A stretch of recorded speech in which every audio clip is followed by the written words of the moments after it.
Hi my loves! Today I'll be giving you guys some quick tips of how to not look awkward when pole dancing or using a pole. I have been taking pole fitness classes for 3 years and I cannot believe the transformation that I have had. I can't believe how I look on the pole today versus how I looked when I first started. Trust me when I say this, I am someone who started as a very stiff person. Honestly, I'd say I'm pretty socially awkward, especially when trying new things. I have no sports experience. I had no dance experience before ever touching a pole. So these tips are coming from a place of I've been there. I know what it's like to feel awkward and you don't know what you're doing. You feel like you constantly look lost. And here are the things that I have changed that now make me look like I know what I'm doing. No more stalling. I now have more flow, more grace, and it looks very natural. So here are some tips that will hopefully help you if you are in this position. You just want to not look so awkward and look more confident and flowy. Well, try these few things. This first tip is for as basic as it goes, just your standard walk around the pole. When you walk around the pole, this is not the same as when you walk in your house. You want to make sure your chest is up, your posture looks good. You want to make sure that your hands look very open. You typically hold onto the pole with one arm. Make sure that that shoulder is not like shrugging into your ear or anything. Make sure there's some distance there. You can kind of feel your body. Make sure that your hand itself, you never want your hand to like be too fisted or too open like this, you know?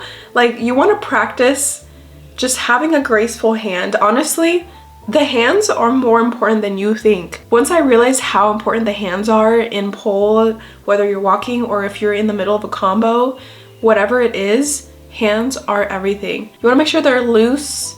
They're not too stiff. They kind of just flow with the movement, right? So if I'm going out, you want to make sure they're kind of pointing out like this. I really like to do this position here. So if I'm scooping out, I kind of do that and that always looks good. Stroke your body, still doing that same thing with my hand. If you don't feel comfortable like feeling your body, I don't really like to do that too much.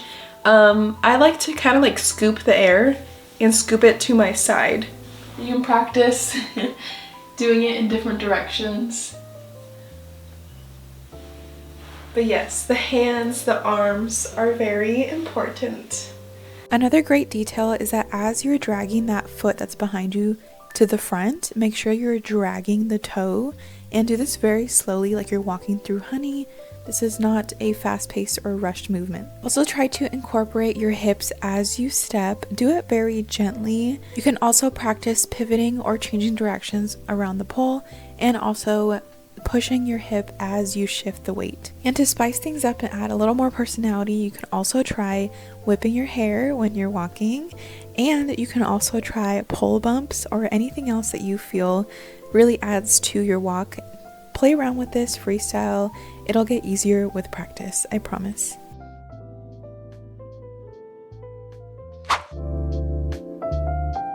The next big tip that will clean up how you look is to make sure your feet are pointed. If you have a flexed foot, not to be like that, but it will literally ruin your combo. It'll ruin the look of things.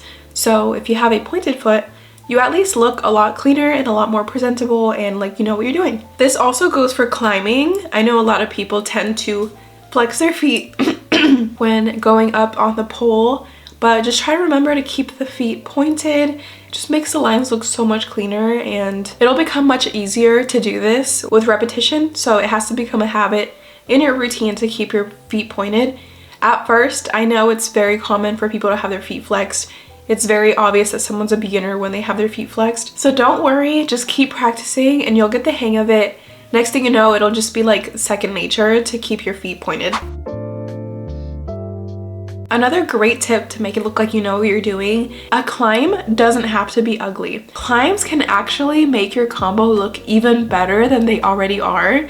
A climb doesn't have to be that boring break in your combo. So before the climb, you can do a pretty shape and that will make your combo look even longer than it really is. And even during the climb, your arms, like when you switch from one to the other, you don't have to be like, you know? It can be one is up here, the other one scoops out, you look at your hand and you grab it. Like it can, those little changes make your climb look so much better. Or you can just take a little break while you're in your climb. I kind of sink my booty down and then I reach out. You can also try to whip your hair while you're climbing, and that'll also make it look a lot better. I like to do that. It's a lot easier. I also really like to have my hair down because you can play with your hair, and I think it just looks so much better. It really complements our body and how everything flows, you know? And if you don't hold a shape before the climb, you can always bring your outside leg as far from the pole as possible, wrap it around, and use that momentum to get onto the pole. Here's another example of a pretty climb. As you can see, I love to reach my arm out. It's kind of my thing. I recommend practicing with some really good music, some slow tunes, and really getting into it. That way you can practice really feeling in the moment and feeling the music so you can flow with it.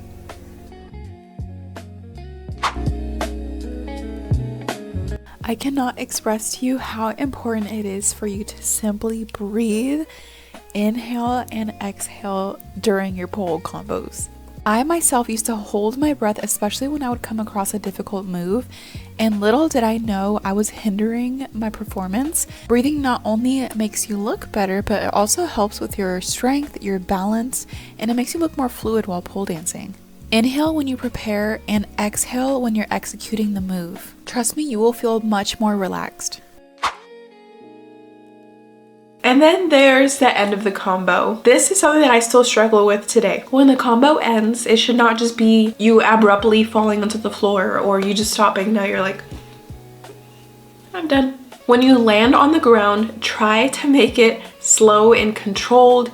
You can do like a goddess pose. I love doing that one. You just bend one leg, but you don't want to just slam onto the ground and just give up. You need to make this combo last as long as possible. A lot of people, they like to go into like handstands, or they'll roll on the floor, or they'll kind of like do a belly flop and like roll their hair or whatever. I don't really like to do floor stuff, so that's not really my thing. But I do like to at least, you know, walk nicely around the pole, or at least make really nice shapes with my arms and legs as I go down and I ascend, so that it looks like I'm more confident. I didn't just lose control. I didn't just end things and I'm done. Like, no, that was intentional. Everything will look intentional if it's slow and controlled from beginning to end. Another thing is to not rush your combo. A really good rule of thumb is to make sure you have 3 rotations around the pole in the shape that you're doing. If you're going from shape to shape to shape and it's like you have one rotation, now you're doing another shape and you do another, like the people won't really get to see the beautiful shapes that you're doing, and they won't get to see all the beautiful angles that you have to show. And if you feel like you're stalling and it doesn't look good, you can always reach an arm out, or like whip your hair, or like change the direction that you're facing to make those shapes feel longer, but in your head you're probably think it's much shorter. So hold your poses. It's gonna feel like forever when you're on the pole. You're gonna feel like, oh my gosh, I'm taking so long, but it actually is much faster, and people would appreciate to see you holding those shapes much longer than you think. Taking it slow is honestly really helpful in all aspects of pole, whether if it's just walking around or if you're on the pole or on the floor. Now here's an example of me putting together all of the tips that I have shared so far. So enjoy this little combo.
Aren't these nails so freaking cute? They match my bottle. They're actually press-ons. They're from Nail Vesta. I got them on TikTok Shop. I'm sure you can get them on Amazon or something, or wherever you like to shop. Thank you guys so much for watching. I hope that this was helpful to you. I hope that you've at least learned something from my tips here. These things definitely transformed my pole journey. If you guys have any tips that I missed, feel free to leave them down below, and I love you all very much. Subscribe if you want to continue seeing my face, and I'll see you guys next time. Bye!